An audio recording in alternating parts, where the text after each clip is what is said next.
Faza adolescencije je normalna faza separacije. Kažemo, dete leži, tinejdžer leži i bulji u plafon. Pa je bolje da bulji u plafon nego da bulji u svoj telefon. Neka sredi svoje misli.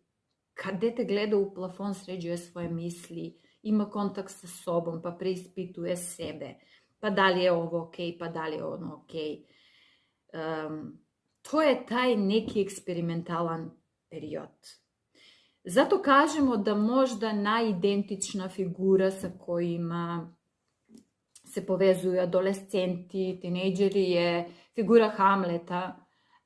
Znate, ona njegova poza kad on stoji tamo negde na sredini trga i priča sam sa sobom, nešto objašnjava i to je to suština adolescencije. Ta usamljenost koja je možda i veoma potrebna u ovom adolescentnom periodu.